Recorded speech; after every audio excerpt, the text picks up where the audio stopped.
Pagi hari ini kita akan bersama-sama melanjutkan Bible reading, kontekstual Bible reading terambil dari Lukas pasal 18 ayat yang pertama sampai yang ke-27 saja. Lukas 18, Yesus mengatakan suatu perumpamaan kepada mereka untuk menegaskan bahwa mereka harus selalu berdoa dengan tidak jemu-jemu. Katanya, dalam sebuah kota ada seorang hakim yang tidak takut akan Allah dan tidak menghormati seorang pun. Dan di kota itu ada seorang janda yang selalu datang kepada hakim itu dan berkata, "Bilalah hakku terhadap lawanku." Beberapa waktu lamanya hakim itu menolak. Tetapi kemudian ia berkata dalam hatinya, "Walaupun aku tidak takut akan Allah dan tidak menghormati seorang pun, namun karena janda ini menyusahkan aku, baiklah aku membenarkan dia, supaya jangan terus saja ia datang dan akhirnya menyerang aku." Kata Tuhan, "Camkanlah apa yang dikatakan hakim yang lalim itu. Tidakkah Allah akan membenarkan orang-orang pilihannya yang siang malam berseru kepadanya? Dan adakah ia mengulur-ulur waktu sebelum menolong mereka? Aku berkata kepadamu, ia akan segera membenarkan mereka. Akan tetapi, jika anak manusia itu datang, adakah ia mendapati iman di bumi?" Dan kepada beberapa orang yang menganggap dirinya benar dan memandang rendah semua orang lain, Yesus mengatakan perumpamaan ini. Ada dua orang pergi ke bait Allah untuk berdoa. Yang seorang adalah Farisi dan yang lain memungut cukai.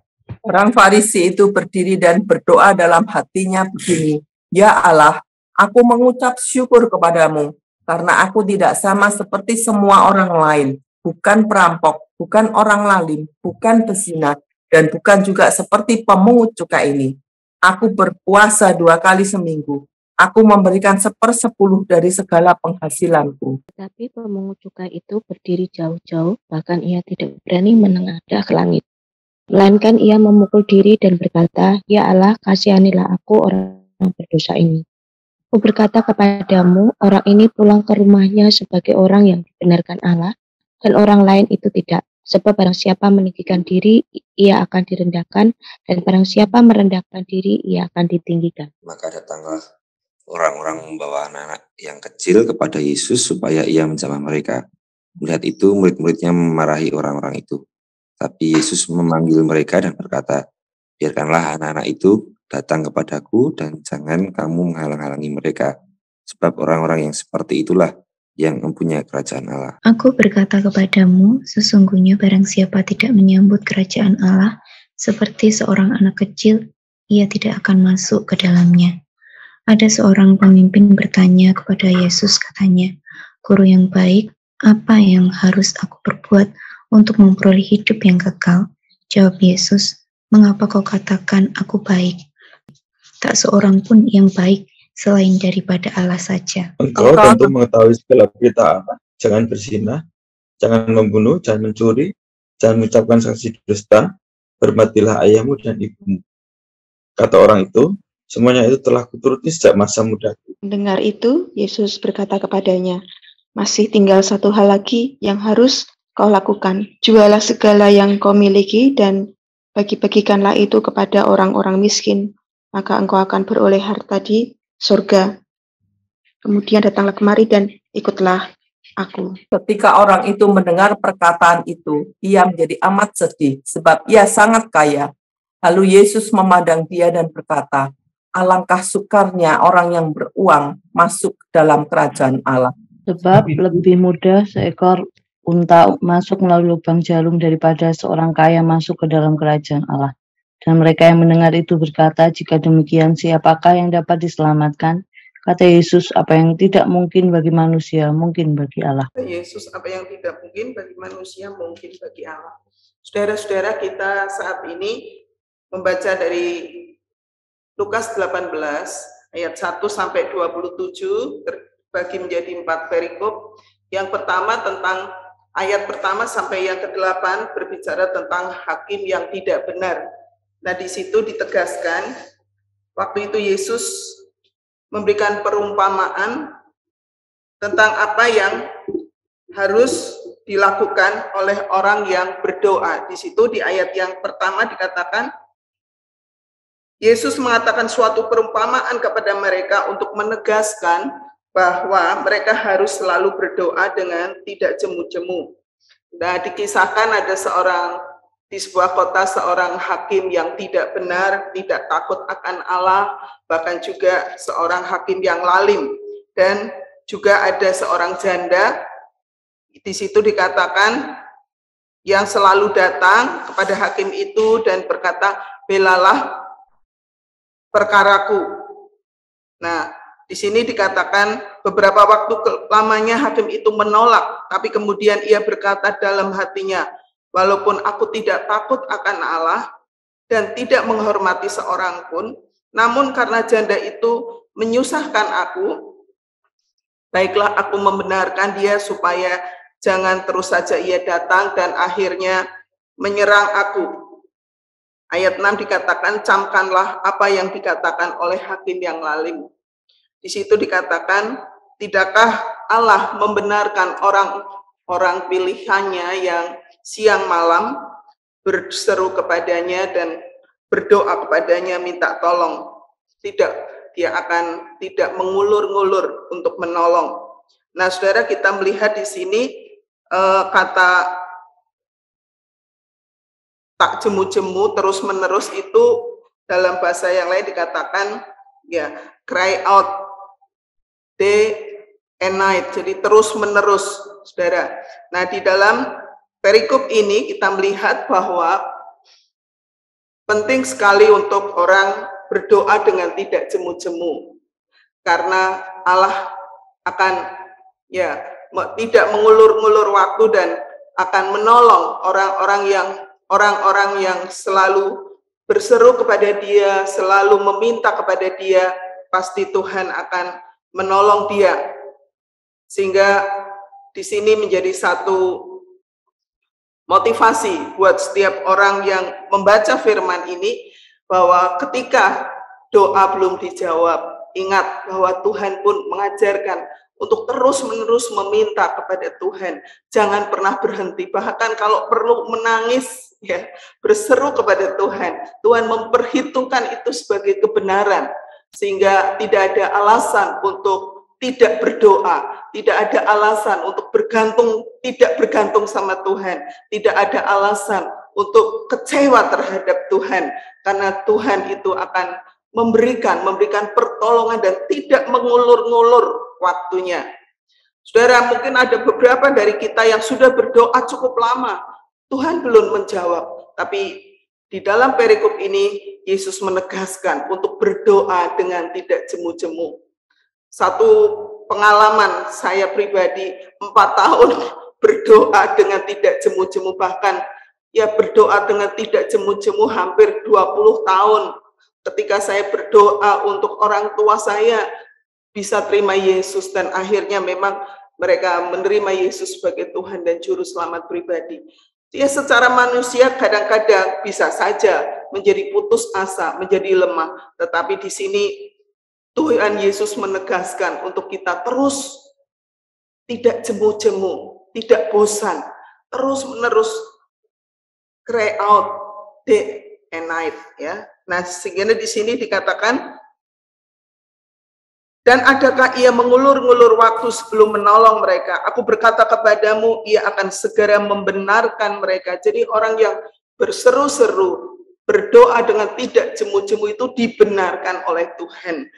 Dan di situ yang penting dikatakan, akan tetapi jika anak manusia itu datang, adakah ia mendapati iman di bumi? Jadi peranan iman itu juga sangat penting di dalam berdoa. Nah, yang kedua kita melihat di dalam perumpamaan dari ayat 9 sampai 14 itu tentang orang Farisi dan pemungut cukai, yang waktu itu di situ dikatakan ada 2 orang pergi ke bait Allah untuk berdoa.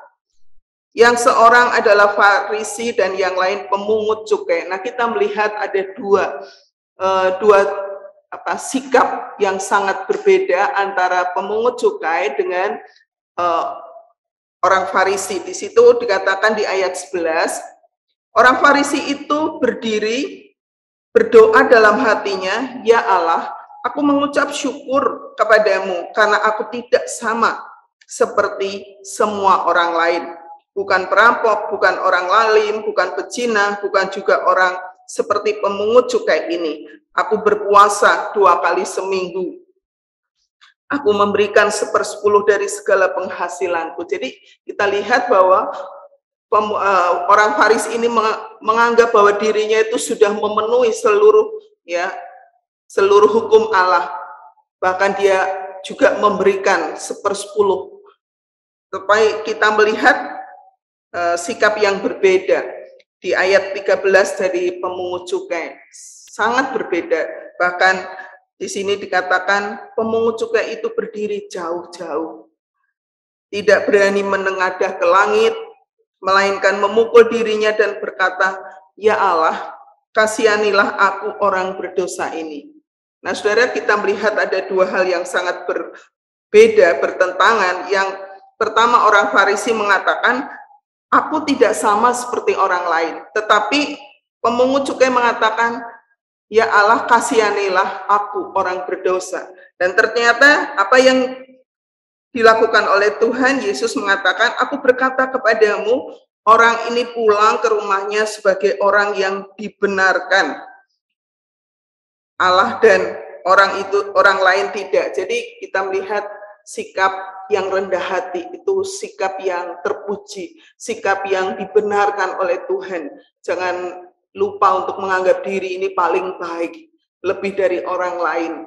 Tetapi kita juga perlu menjaga hati, menjaga hidup, supaya kita tetap memiliki sikap rendah hati.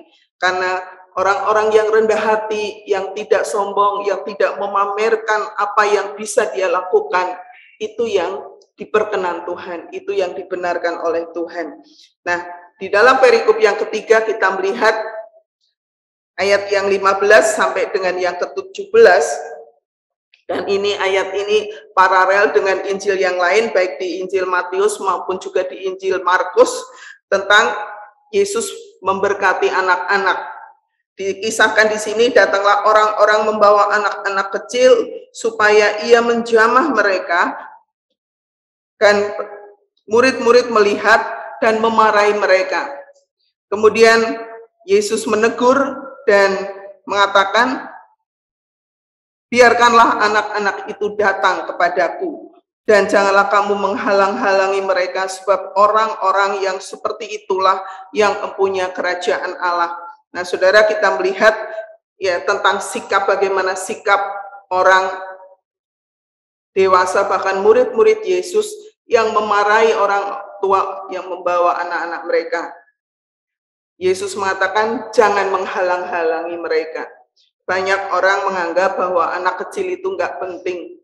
Bahkan di gereja kita melihat, kalau acara-acara program-program gereja, biasanya yang diutamakan itu program orang dewasa. Tapi program anak-anak sekolah minggu itu ya dinomor 2-kan. Mereka tidak melihat apa yang Yesus inginkan dari sikap orang dewasa terhadap anak-anak. Di situ dikatakan jangan menghalang-halangi mereka. Kadang tidak sedikit orang tua yang memandang rendah anak-anak.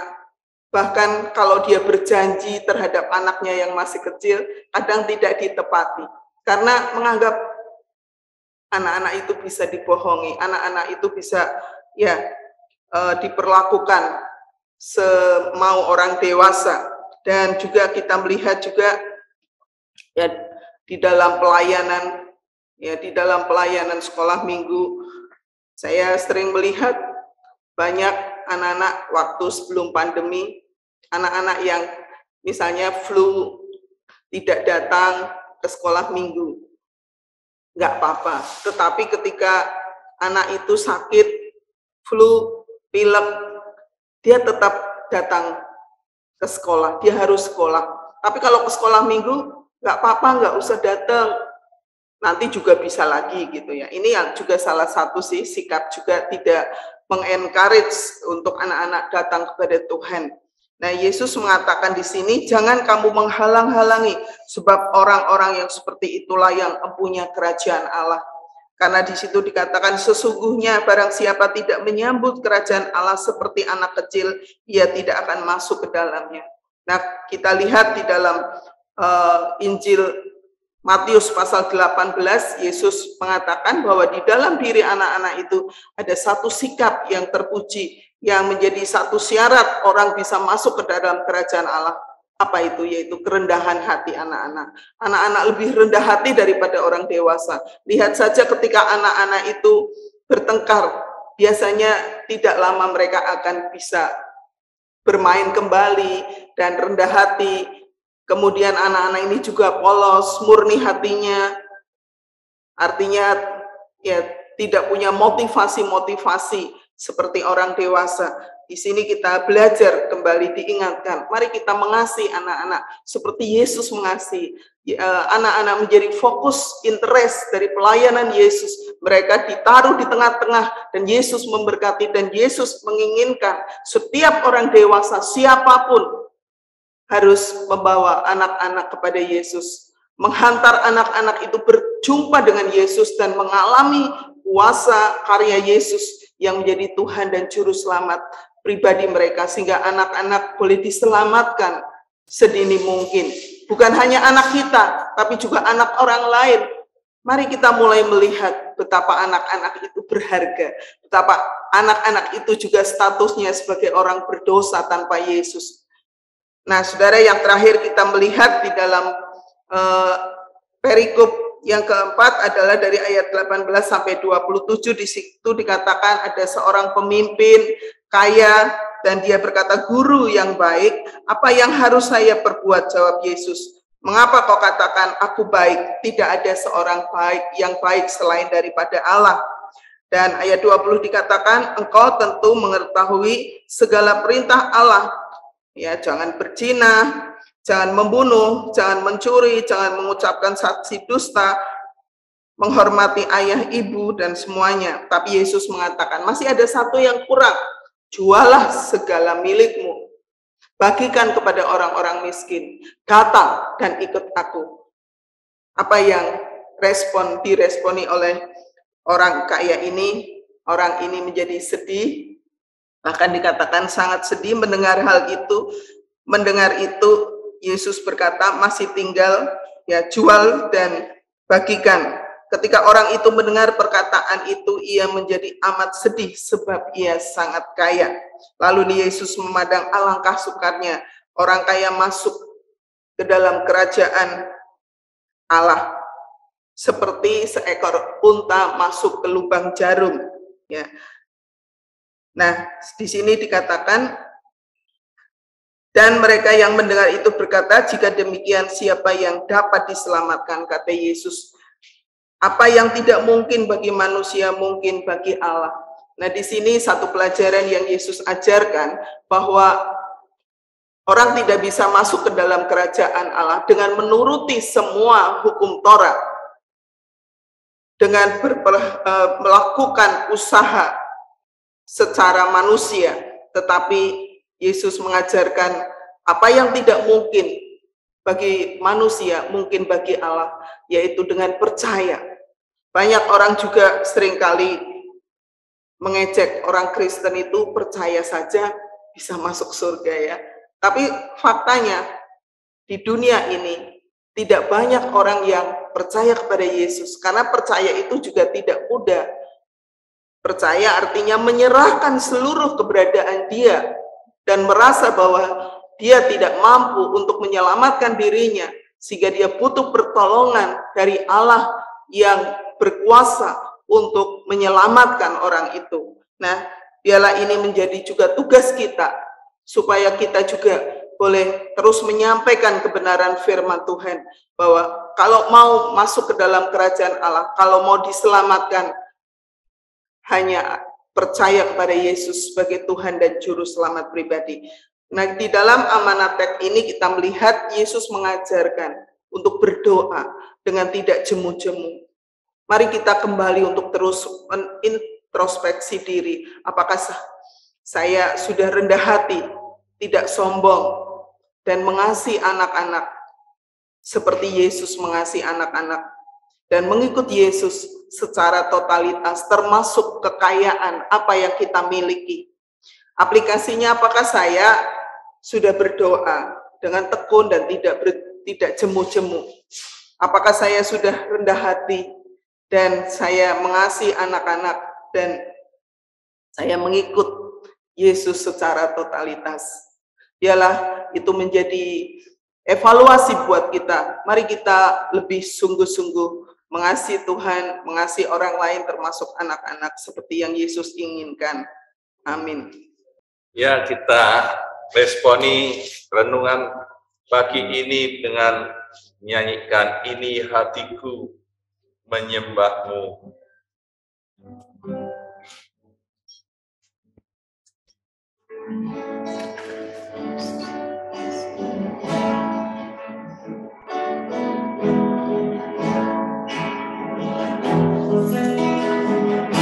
Ini hatiku menyembahmu, tulus agakku padamu Yesus.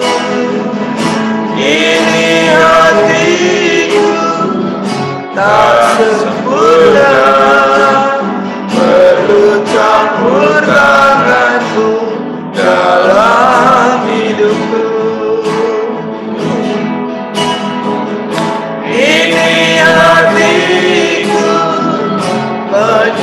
Menyembahmu, tulus agakku padamu Yesus. Ini hatiku tak sempurna, perlu campur tanganmu dalam hidupku. Hatiku mengasihimu, hatiku mengasihimu, hatiku ingin mengenalmu, ingin mengertimu. Tuhan, kau lihat isi hatiku, hatiku mengasihimu, hatiku mengasihimu, hatiku ingin mengenalmu, ingin mengertimu. Tuhan, kau lihat isi hatiku, hatiku mengasihimu, hatiku mengasihimu, hatiku ingin mengenalmu, ingin mengertimu. Tuhan, kau lihat isi hatiku, hatiku mengasihimu, hatiku mengasihimu, hatiku ingin mengenalmu, ingin mengertimu. Tuhan, kau lihat isi hatiku, Tuhan, kau lihat isi hatiku, Tuhan, kau lihat isi hatiku.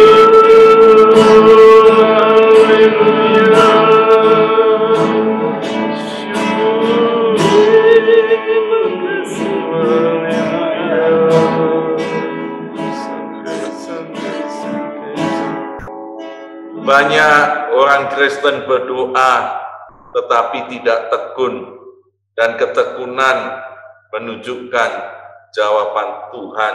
Kita mau bersyukur kalau kita menjadi orang-orang yang terus-menerus berdoa. Indonesia pernah ada jaringan doa, gerakan doa di gereja, di persekutuan, di mana-mana begitu aktif.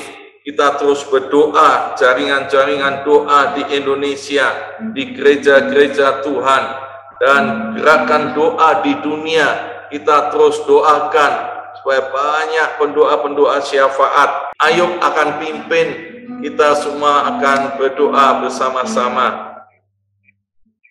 Mari bersatu dalam doa. Bapa dalam surga, kami bersyukur Tuhan untuk berkat Tuhan, dan kami bersyukur untuk kasih karunia Tuhan. Saat ini kami berdoa Tuhan untuk jaringan doa nasional. Kiranya Tuhan tolong ada kegerakan doa di Indonesia.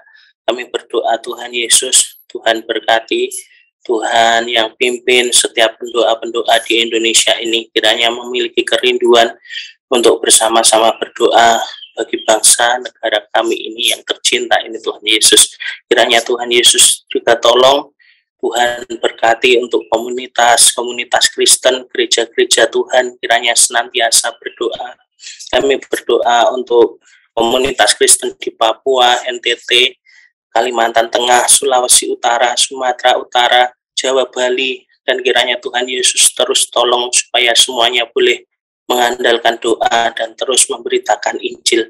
Kami berdoa Tuhan, kiranya juga Tuhan tolong untuk kegerakan doa internasional.